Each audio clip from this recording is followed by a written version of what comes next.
ఏంటయా అంటే మీటింగ్ పెట్టి ఇలా ముగ్గురు కలిసి యథావిధిగా చంద్రబాబు నాయుడు గారు 420 అబద్ధాలు చెప్తే ఆయన కొడుకు 840 అబద్ధాలు చెప్పాడు ఈ మీటింగ్లో. ఇంక మూడో ఆయన అయితే రవితేజ గారి సినిమా ఏదో ఒకటి వచ్చింది. ఆయనకి హీరోకి కళ్ళు కనపడు, ఏది కనపడినా ఏమో సార్ నాకు కనపడదాం అంటాడు. అట్టా పవన్ కళ్యాణ్ గారు ఏదైనా సరే ఏమో సార్ నాకు కనపడదు, అంతా జగన్మోహన్ రెడ్డి కనపడుతున్నాడంటే మీటింగ్ చెప్తాడు ఆయన. ఈ మీటింగ్కి వచ్చినటువంటి ఈ 100 మందో వీళ్ళ స్నాక్స్కే లక్షల్లో ఖర్చు అయిపోయిందని చెప్తున్నారు సచివాలయ ఉద్యోగులు. అన్ని అసత్యాలు. నీతి ఆయోగ్ 2019 నుంచి 24 దాకా అంటే జగన్మోహన్ రెడ్డి గారి పరిపాలన వరకు డేట్లేసి నీతి ఆయోగ్ చాలా అలార్మింగ్ ఫిజికల్ డెఫిసిట్స్ ఉన్నాయని చెప్పిందంట.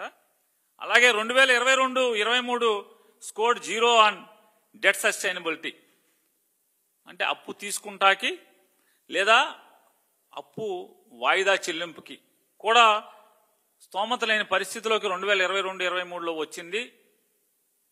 అంటే జగన్మోహన్ రెడ్డి గారి ప్రభుత్వం ఏమో పైన వేస్తారు 2019 నుంచి 24 దాకా, కానీ ఇక్కడ రాసేప్పుడేమో 2022 నుంచి 23 దాకా అని రాస్తాడు. నేను ఈ ముగ్గురికి ఇది ప్రస్తావించినటువంటి నారా చంద్రబాబు నాయుడు గారికి ఈ ఆర్థిక స్థితిగతుల్ని ప్రస్తావిస్తూ 2019, 2024, 2025 ఈ పాలన లేదా 2014-19 వీటిని ప్రస్తావిస్తూ మాట్లాడినటువంటి, ఎందుకంటే పవన్ కళ్యాణ్ గారికి ఆ లెక్కల మీద ధ్యాస లేదు కాబట్టి ఆయన ఏం మాట్లాడారు దాని గురించి. ఇది మాట్లాడినటువంటి నారా చంద్రబాబు నాయుడు గారు, నారా లోకేష్ నాయుడు గారికి నేను ఛాలెంజ్ చేస్తున్నాను. మీరు ఇటువంటి తప్పుడు రాతలు రాసి తప్పుడు మాటలు మీ మీటింగ్లో మాట్లాడి మీకు ఎదురు కూర్చున్నాడు ఒక్కడు కూడా ఎదురు ప్రశ్న మిమ్మల్ని వేయని వారిని కూర్చోబెట్టుకుని ఈ ఊకదంపుడు ఉపన్యాసం చెప్పి ఇట్లాంటి తప్పుడు రాతలు రాసే కంటే మేము మిమ్మల్ని ఛాలెంజ్ చేస్తున్నా.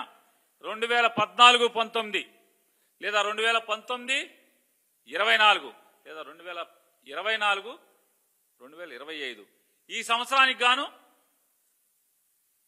డెట్ సస్టైనబిలిటీ ఏంటి, ఎవడి ప్రతాపం ఏంటి, ఎవడి స్థితిగతులు ఏంటి, మా పరిస్థితి ఏంటి, లేదా మీ డొల్లతనమా, లేదా మాది డొల్లతనమా, మీది గొప్పతనమా ఛాలెంజ్ చేస్తున్నాం. చంద్రబాబు నాయుడు గారు వస్తారా, లోకేష్ నాయుడు గారు వస్తారా? చర్చకి రండి మీరు.